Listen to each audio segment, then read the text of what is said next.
بسم اللہ الرحمن الرحیم۔ السلام علیکم۔ دشمنوں کی آوازیں بھی کانوں میں آ رہی تھیں اور ان کے رخ کا بھی اندازہ ہو گیا تھا، اور اب تو پیروں کی آہٹ اور لاٹھیوں کی کھٹ کھٹ اور چیخ و پکار کی خوفناک آوازیں بھی قریب تر ہوتی جا رہی تھیں۔ ابوبکر چپ چاپ تھے، نگاہیں آپ پر گاڑے ہوئے۔ رہ رہ کر ان کا دل چاہتا کہ کاش میں محمد کو دل کے اندر چھپا سکتا۔ پھر حضور نماز سے فارغ ہو گئے۔ حضور کی جان خطرے میں دیکھ کر ابوبکر خوف و گھبراہٹ سے بدحال تھے۔ چہرہ اترا ہوا تھا اور دل بیٹھا جا رہا تھا۔ آپ سب بھاگ گئے، فوراً ڈھارس بندھائی اور فرمایا، گھبراؤ نہیں، خدا ہمارے ساتھ ہے۔ قریش کا ایک جوان تیزی سے غار کی طرف بڑھا۔ ابھی کچھ دور ہی تھا کہ اچانک رک گیا، پھر الٹے پاؤں لوٹ پڑا۔ حسرت و افسوس سے چہرہ زرد تھا، یاس و ناامیدی میں غرق تھا۔ اس کے ساتھی بھی پیچھے پیچھے تیزی سے بڑھ رہے تھے۔ اس کو دیکھ کر وہ بھی ٹھہر گئے اور بولے، کیا بات ہوئی؟ غار میں جھانکے بغیر کیوں لوٹ پڑے؟ اس نے کہا، اور مایوسی سے اس کا دن ڈوبا جا رہا تھا۔ ابھی محمد پیدا بھی نہ ہوا تھا، اس وقت سے اس پر مکڑی کا ڈیرا ہے۔ غار کے منہ پر 2 جنگلی کبوتروں کا گھونسلہ بھی ہے، راستے میں درخت بھی کھڑا ہے۔ اس سے مجھے اندازہ ہوا کہ اس کے اندر کوئی نہیں ہو سکتا۔ یہ آواز ابوبکر نے بھی سنی، سمجھ گئے کہ اللہ اپنے رسول کو بچانا چاہتا ہے، اسی کے یہ سارے انتظامات ہیں۔ دشمن غار کے منہ تک پہنچ گئے ہیں اور وہیں ادھر ادھر ٹہل رہے تھے۔ ابوبکر ان کے پیروں کو بھی دیکھ رہے تھے، لیکن خدا کا کرنا کسی نے جھانک کر بھی غار کے اندر نہ دیکھا۔ ابوبکر نے آپ کے کان میں آہستہ سے کہا، ان میں سے کسی کی اپنے پاؤں پر نظر پڑ جائے تو ہم کو دیکھ لے۔ آپ نے فرمایا، ابوبکر، ان 2 کے بارے میں تمہارا کیا خیال ہے جن کا تیسرا اللہ ہے؟ پھر دشمن غار کے پاس سے چلے گئے اور اب وہ پہاڑ سے نیچے اترنے لگے کہ جا کر دوسری جگہ بھی دیکھیں۔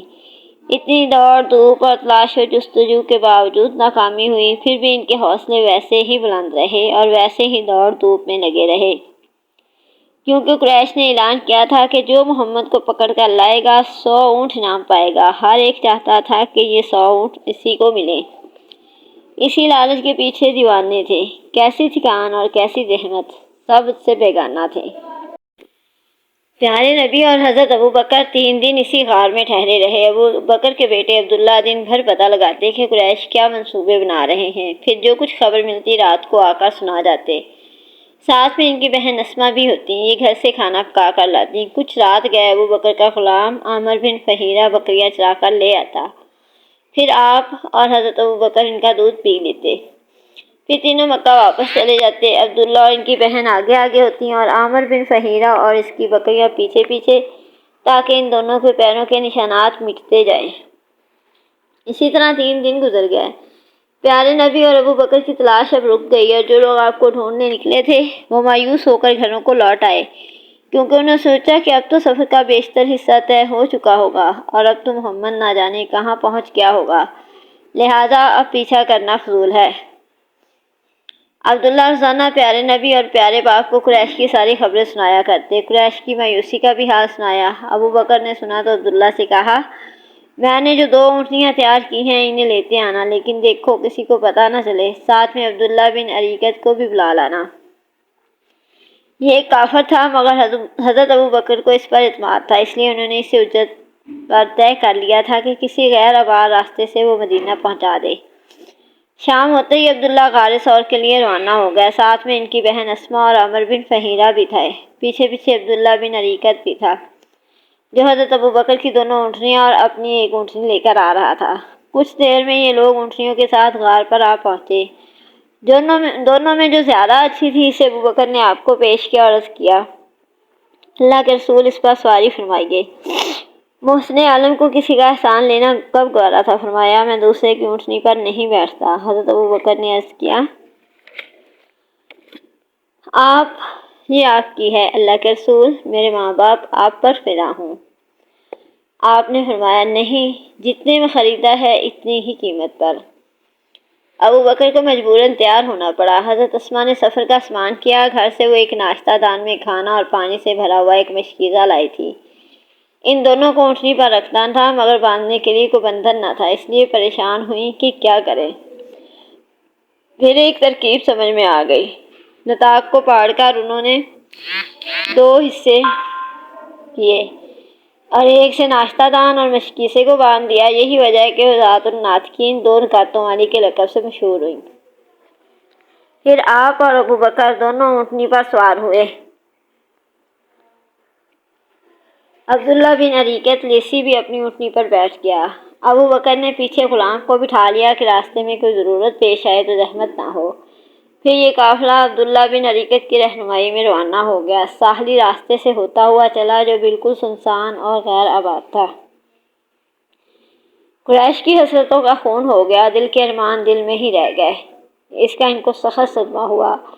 چنانچہ اب وہ جہاں کہیں اکٹھا ہوتے اسی کا رونا روتے۔ پیارے نبی ہاتھ سے نکل گئے تھے۔ اس پر ہاتھ ملتے قریش اپنی ایک مجلس میں بیٹھے اسی رنج و غم کا اظہار کر رہے تھے کہ ایک آدمی آیا۔ یہ کسی سفر سے لوٹ کر ابھی آیا تھا۔ اس نے کہا، میں ساحلی راستے سے آ رہا تھا کہ 3 آدمی میرے سامنے ہی سے گزرے۔ میرا خیال ہے کہ وہ محمد اور اس کے ساتھی ہی تھے۔ وہاں سراقہ نامی ایک آدمی تھا۔ یہ جاشم کا بیٹا تھا، بہت ہی دوررس اور سمجھدار تھا۔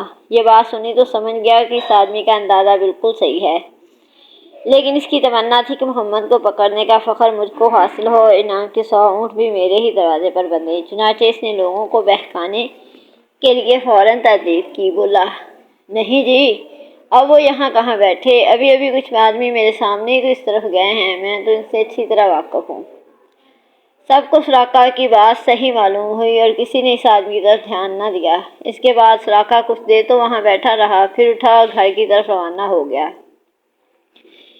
گھر پہنچتے ہی وہ تھیاس جا کر تیار ہو گیا۔ پھر اس نے اپنے ایک نوکر سے کہا، اس نے گھوڑے پر زین کس کے اسے مکہ سے باہر پہنچا دیا۔ کچھ ہی دیر میں سراقہ بھی نظریں بچا کر وہاں پہنچ گیا، کیونکہ وہ چاہتا تھا کہ مکہ سے باہر جاتے ہوئے اسے کوئی نہ دیکھنے پائے۔ مکہ سے باہر پہنچ کر وہ گھوڑے پر سوار ہو گیا اور لگام چھوڑ دی۔ اب گھوڑا ٹاپے مارتا، دھول اڑاتا تیزی سے ساحل کی طرف بڑھا۔ کیا یہ ممکن ہے کہ سراقہ محمد کو پا لے، جبکہ اللہ نے غار پر منڈلانے والے خطرات سے آپ کو بچا لیا؟ نہیں، ہرگز نہیں۔ اللہ محمد کی طرف سے اپنی نظر نہیں پھیر سکتا، جبکہ وہ وعدہ کر چکا ہے ساری سازشیں ناکام کرنے کا۔ گھوڑا ابھی کچھ ہی دور بڑھا تھا کہ اس نے ٹھوکر کھائی اور قریب تھا کہ سراقہ کو زمین پر پھینک دے، لیکن سراقہ جلدی سے سنبھلا اور اس کو ایڑ لگائی۔ گھوڑا پھر ہوا میں تیرنے لگا۔ زیادہ دور نہیں گیا تھا کہ پھر ٹھوکر کھائی، لیکن سراقہ کی ہمت پست نہ ہوئی۔ اس نے دوبارہ گھوڑے کو سنبھالا اور ایڑ لگا دی، لیکن اب وہ کچھ خوفزدہ اور ہراساں تھا۔ ادھر گھوڑا پھر سر پر بھاگا چلا جا رہا تھا۔ قافلہ ایک دن رات برابر چلتا رہا۔ راستے میں نہ کسی دشمن کا سامنا ہوا اور نہ کوئی پیچھا کرنے والا نظر آیا۔ لہٰذا ابو بکر کو اب بالکل اطمینان تھا، دل کی گھبراہٹ اور پریشانی دور ہو چکی تھی۔ حضور کے بارے میں اب کسی بھی خطرے کا اندیشہ نہ رہ گیا تھا۔ پھر چونکہ یہ دوسرے دن دوپہر کا وقت تھا، دھوپ کی گرمی سے جسم بھونا جا رہا تھا، اس لیے ابو بکر کی خواہش ہوئی کہ حضرت کچھ آرام فرما لیں۔ چنانچہ ہر طرف نظر دوڑائی تو ایک چٹان کے نیچے سایہ نظر آیا۔ وہ وہیں جا کر اتر گئے۔ پھر جلدی سے آپ کے لیے جگہ ٹھیک کر کے بکری کی کھال بچھائی اور کھانا پیش کیا۔ سب نے ایک ساتھ بیٹھ کر کھانا کھایا۔ پھر آپ نے تھوڑی دیر کے لیے آنکھ بند کر لی اور آرام فرمانے لگے۔ سورج اب ڈھل چکا تھا۔ اس وقت پاس ہی ایک چرواہا بکریاں چرا رہا تھا۔ ابو بکر نے جا کر اس سے دودھ دھونے کو کہا، پھر حضرت کے پاس آئے، دودھ میں تھوڑا سا پانی ملا کر پینے کے لیے پیش کیا۔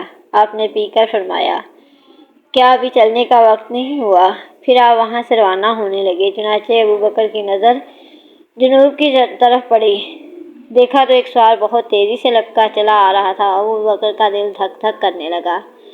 عرض کیا، اللہ کے رسول، اب تو ہم دھر لیے گئے۔ مگر آپ کے اطمینان کا وہی حال تھا۔ بہت ہی سکون کے ساتھ فرمایا، ابو بکر گھبراؤ نہیں، اللہ ہمارے ساتھ ہے۔ اللہ سچ مچ ان کے ساتھ تھا۔ سراقہ کا گھوڑا قریب آیا اور بالکل نظروں کے سامنے تھا۔ اس کے ٹانپوں کی آواز کانوں میں آ رہی تھی، لیکن یکایک بہت زور کی ٹھوکر لگی اور اس بار اس کے پاؤں گھٹنوں تک زمین میں تھے اور سوار لڑک کر زمین پر۔ اس کا چہرہ ریس سے بالکل ہٹ گیا اور ہمت نے بھی جواب دے دیا۔ سراقہ کو یقین ہو گیا کہ آثار اچھے نہیں اور میں نے جس کام کا بیڑا اٹھایا ہے، خدا اس سے راضی نہیں۔ چنانچہ وہ وہیں رک گیا اور زور سے آپ کو اور ساتھیوں کو راز دی، میں جوشم کا بیٹا سراقہ ہوں، ذرا ٹھہر جاؤ، کچھ باتیں کروں گا، باخدا میں کوئی نقصان نہیں پہنچاؤں گا، اطمینان رکھو، میں کچھ بھی نہیں کروں گا۔ محمد نے فرمایا، ابو بکر پوچھو وہ کیا چاہتا ہے؟ ابو بکر نے پوچھا، کہو کیا چاہتے ہو؟ سراقہ نے کہا، امن کی تحریر۔ رحمت عالم نے درخواست قبول کی اور ابو بکر کو لکھنے کا حکم دیا۔ چمڑے کا ایک ٹکڑا تھا، آپ نے جو کچھ فرمایا ابو بکر نے اس پر لکھ دیا، پھر سراقہ کو دے دیا۔ سراقہ نے اس کو لیا اور گھوڑے پر سوار ہو کر مکہ لوٹ آیا۔ یہ سب ہوا تھا لیکن سراقہ نے کسی سے کچھ نہ کہا، البتہ اب اس کی آپ سے بے حد محبت تھی اور بے انتہا الفت و ہمدردی۔ چنانچہ اب اگر وہ دیکھتا کوئی آپ کا پیچھا کرنے جا رہا ہے یا تلاش کی غرض سے نکل رہا ہے تو اس طرح اسے بہکاتا اور جس طرح بن پڑتا روکنے کی کوشش کرتا۔ حضور کی ہجرت ہوئی تو مکہ میں علی کے لیے کچھ نہ رہا، ایک تو جان کا خطرہ تھا، پھر آپ سے دوری کا صدمہ، اس لیے وہاں کی ایک ایک چیز انہیں کاٹنے لگی اور ذات گرامی کی یاد بری طرح ستانے لگی۔ امانتوں سے واپسی سے چھٹی ملی تو موقع پاتے ہی وہ مکہ روانہ ہو گئے۔ سواری کے لیے نہ کوئی اونٹنی تھی نہ خچر، لیکن حضور سے جا ملنے کے شوق میں وہ پیدل ہی چل پڑے اور بڑی بےتابی سے تیز تیز قدم بڑھانے لگے۔ یہ تھی علی کی وفاداری اور سعادت مندی۔ کتنے اونچے انسان تھے وہ اور کتنی نیک طبیعت تھی ان کی۔ اس زمانے کا لمبا سفر، وہ بھی تنہائی اور بے سر و سامانی کی حالت میں، اور وہ بھی پیدل۔ کتنی بلند تھی ان کی ہمت اور کیسا محکم تھا ان کا عزم۔ راستہ بھی کیسا الگ و دکر ریگستان، ہر طرف ویران اور سنسان، نہ سائے کی آس نہ پانی کا امکان، اوپر سے چلچلاتی ہوئی دھوپ، نیچے سے تپتی ہوئی ریت، لیکن یہ سب چیزیں ایک طرف، رسول خدا کی محبت ایک طرف۔ حضرت علی بے اختیار خطرات میں کود پڑے، راستے کی پریشانیاں جھیلتے رہے۔ ان کو بس ایک ہی تمنا تھی، پیارے بھائی کا قرب، مخلص دوستوں کی ملاقات، اور بس وہ چلتے رہے یہاں تک کہ تلوے لہو لہان ہو گئے، پیر بے جان ہو گئے، لیکن حوصلے جوان تھے۔ ان کے پیر خون میں نہائے ہوئے پیر تیزی سے بڑھتے چلے جا رہے تھے۔ ان کو یہ گوارا نہ تھا کہ ذرا ٹھہر کر دم لے لیں اور تھکان سے چور جسم کو کچھ آرام دے لیں۔ وہ درد کی ٹھیس اور تھکان کی تکلیف پر صبر کرتے رہے اور بے تابی کے ساتھ حضور صلی اللہ علیہ وسلم کی جانب بڑھتے رہے۔ مدینے کے 3 میل کے فاصلے پر ایک چھوٹی سی آبادی تھی۔ یہ ذرا اونچائی پر واقع تھی اور عالیہ اور قبا کے نام سے مشہور تھی۔ یہاں مسلمانوں کے کئی اونچے گھرانے تھے۔ رسول خدا ان کے مہمان ہوئے اور 14 دن وہیں ٹھہرے۔ وہاں کے دوران قیام میں خود دست مبارک سے ایک مسجد کی بنیاد بھی ڈالی جو مسجد قبا کے نام سے مشہور ہوئی۔ یہیں پر علی کی آپ سے ملاقات بھی ہوئی، پھر چھوٹا مجاہد بڑے مجاہد کے ساتھ ہو گیا۔ اب خوشی کا کیا ٹھکانہ تھا، ایک ساتھ ہی 3 خوشیاں، ملاقات کی خوشی، دشمنوں سے نجات کی خوشی اور پھر جان نثار ساتھیوں میں پہنچنے کی خوشی۔ 14 دن گزر گیا تو آپ نے ساتھیوں کے ساتھ شہر کا رخ کیا۔ مدینہ میں آپ کے امن کی خبر پہنچ چکی تھی۔ اب کیا تھا، ہر طرف عجیب و غریب منظر تھا۔ مسلمان، مشرک، یہودی سب خوشی سے اچھل رہے تھے۔ ہر طرف ایک ہما ہمی تھی۔ ننھے بچے تک خوشی سے ناچ رہے تھے اور کہتے پھرتے تھے، پیارے نبی آ رہے ہیں۔ لوگ ہر روز صبح تڑکے شہر سے باہر نکل آتے اور بے تابی کے ساتھ افق پر نظریں جما دیتے اور پہروں آپ کا راستہ دیکھتے رہتے، پھر مایوس ہو کر حسرت کے ساتھ لوٹ آتے۔ ایک دن وہ انتظار کر کے واپس جا چکے کہ ایک اونچے ٹیلے سے ایک آواز آئی اور ساری فضا میں گونج اٹھی، لوگوں جس کا انتظار تھا وہ آ گیا۔ یہ ایک چھوٹا سا جملہ تھا جس پر سارا مدینہ بے تاب ہو اٹھا اور سب کے دل بلیوں چھلنے لگے۔ ہر سو ایک عجیب دھوم دھام اور چہل پہل تھی، کیوں محمد آ رہے ہیں، اس سے وہ بہت متاثر ہوا۔ اب اس پر بھی ایک انتظار کا عالم طاری تھا۔ آج اس نے دیکھا ایک چھوٹا سا قافلہ آ رہا ہے، فوراً سمجھ گیا کہ یہ وہی مہمان ہے۔ تمام بوڑھے اور جوان بے تابانہ گھروں سے بہرے استقبال نکل آئے۔ اکثر لوگ آپ کو پہچانتے نہ تھے کیونکہ انہوں نے کبھی دیکھا نہ تھا۔ کھجور کے درخت کے نیچے پیارے نبی کی اپنے ساتھیوں سے ملاقات ہوئی۔ لوگ شوق سے بےتاب تھے لیکن آپ کو پہچان نہ سکتے تھے۔ حضرت ابو بکر نے دھوپ سے بچانے کے لیے سر پر چادر تانی، تب لوگوں کو معلوم ہوا کہ یہی اللہ کا پیارا رسول ہے۔ یہ جمعہ کا دن تھا، راستے میں نماز کا وقت ہو گیا۔ اس وقت آپ بنی سالم کے محلہ میں تھے، اس لیے جمعہ کی نماز آپ نے یہیں ادا فرمائی۔ آپ کے ساتھ ان جانساروں نے بھی نماز ادا کی جو آپ کو دیکھنے سے پہلے ہی مسلمان تھے۔ اس کے بعد رسول خدا مدینہ میں داخل ہوئے۔ آپ کے ننھیالی رشتہ دار بنو نجار بھی ہتھیار سج سجا کر آ گئے۔ اس طرح قبا سے مدینہ تک آپ کے دونوں طرف جان نثاروں کی قطاریں تھیں۔ ایک عجیب و غریب منظر تھا۔ برس گزر گیا، خوشی غمی کے ہزاروں واقعات آئے، بڑے بڑے میلے اور جشن منائے جا چکے، لیکن مدینہ کی گلیوں نے کبھی ایسا نظارہ نہ دیکھا۔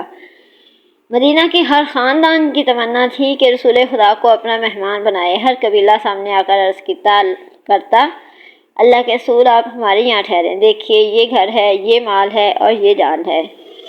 رسول خدا مسکراتے ہوئے شکریہ ادا کرتے، ان کے لیے دعائے خیر کرتے۔ اس وقت آپ اونٹنی پر سوار تھے، آپ نے اس کی مہار ڈھیلی کر دی اور فرمایا، میں وہاں ٹھہروں گا جہاں اللہ ٹھہرائے گا۔ اونٹنی مدینہ کی گلیوں میں چل رہی تھی اور صحابہ آپ کے ارد گرد تھے۔ لوگوں کا ایک امبو تھا جو جوش میں نعرہ لگا رہا تھا، اللہ اکبر، محمد آ گئے۔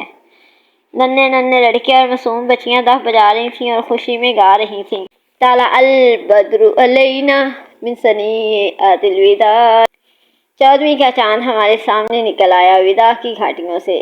عورتیں گھروں کی چھتوں پر چڑھ گئیں، مرد بھی اونچی جگہوں پر چڑھ گئے۔ پیارے نبی کی اونٹنی چلتی رہی، پھر ایک جگہ آ کر ٹھہر گئی اور وہیں بیٹھ گئی۔ یہ خاندان نجار کے 2 یتیموں کی زمین تھی، اس میں کچھ قبریں تھیں، کچھ کھجور کے درخت تھے۔ اونٹنی بیٹھی تو پیارے نبی اتر آئے اور فرمایا، یہ زمین کس کی ہے؟ افرا کے بیٹے معاذ آگے بڑھے، عرض کیا، رسول خدا، سہل اور سہیل 2 بچے ہیں، یہ زمین انہی کی ہے۔ باپ کا سایہ سر سے اٹھ چکا ہے، اب دونوں میری ہی پرورش میں ہیں، آپ خوشی سے یہاں مسجد بنائیں، میں انہیں راضی کر لوں گا۔ لیکن آپ نے خود ان یتیموں کو بلا بھیجا، ان دونوں نے سنا تو زمین مفت دینی چاہیے، مگر آپ نے یہ پسند نہ فرمایا اور قیمت دے کر خرید لی۔ پھر زمین برابر کی گئی اور مسجد بننی شروع ہو گئی۔ آپ حضرت ابو ایوب انصاری کے مہمان ہوئے، اب کیا تھا، وہ خوشی سے نہال ہو گئے۔ حضرت ابو ایوب آپ کا بہت خیال رکھتے، ہر طرح سے آرام پہنچانے کی کوشش کرتے۔ 7 مہینے آپ یہیں ٹھہرے۔ اس مدت میں مسجد بن کر تیار ہو گئی۔ پھر مسجد کے قریب ہی امہات المومنین کے لیے کچھ کوٹھریاں بنیں جن کو حجرے کہتے ہیں۔ اس کے بعد آپ یہیں چلے آئے۔ رسول خدا قبیلہ نجار میں ٹھہرے تو قبیلے والوں کو کتنی خوشی ہوئی، اس کا اندازہ کون کرے۔ نجار کی لڑکیاں خوشی سے اچھلتی اور بے خود ہو کر گاتی تھیں، ہم خاندان نجار کی لڑکیاں ہیں، اے ہے محمد ہمارے پاس رہیں گے۔